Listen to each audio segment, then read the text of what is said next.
So how does Kroger act on the data analytics that they receive? An interview with Kroger's CEO Dave Dillon by Spotfire reveals the 4 competitive factors that contribute to their success. The first factor is strategy. They use the loyalty program, they shop alongside customers anonymously, they look into the customers' cupboards and drop into stores unexpectedly to check on staff. The second strategy that Kroger uses is the enterprise-wide adoption. This helps them out because they're able to roll out their program throughout a large organization that distributes the locations all tying back to that central item, that central Kroger card. The third thing is the executive commitment. So from the top down, they provide support for the best use of the data to drive decision making for the company. And then the fourth success factor is that they have large scale ambition. All eggs are put into the analytics basket, but it's also combined with real-time feedback, which contributes to their success as well.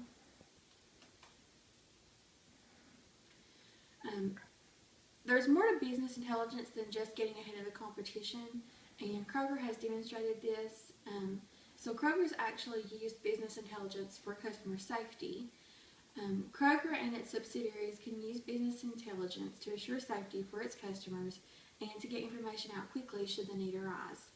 So according to CoreSource, Fred Meyer recently had an issue with contaminated chicken, and they were able to cross-reference the data between the customer card and they were able to tell which customers who bought that chicken, and also from the batch that was the contaminated chicken, and they were able to get the information out to those customers who purchased it to prevent widespread illness.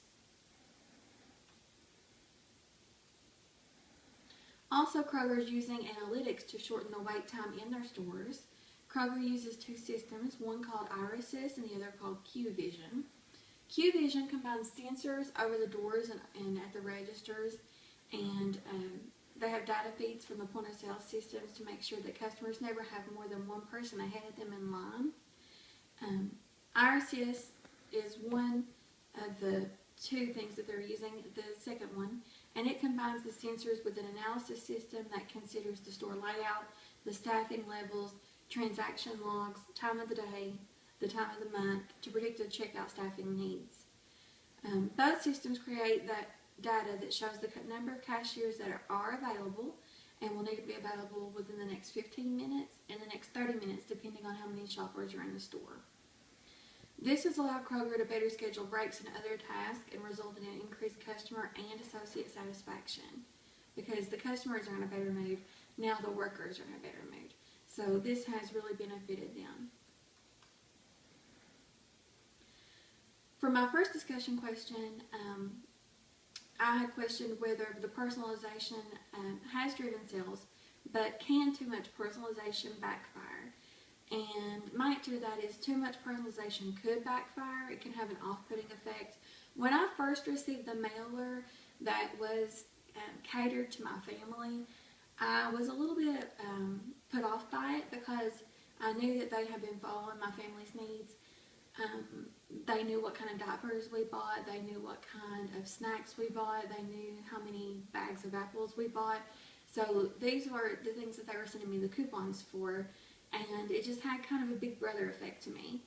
So John Verdi, staff counsel for the Electronic Privacy Information Center in Washington, agrees. And he said that retailers should accumulate as little data as possible as they need to provide the discounts and ensure that it won't be stolen or misused. I'm not sure to what detriment if the information about my family's shopping needs were stolen, what that would mean, but they do need to make sure that the information on their Kroger card and how many children people have and their address and things like that, that isn't stolen for identity thieves or something like that. So my second discussion question is it ethical for Kroger to sell the information obtained from the loyalty program? And my answer is that Kroger does sell this data about groups of customers, not for individual customers, but as a group of a customer, for example, those who are family oriented or those who are diet sensitive.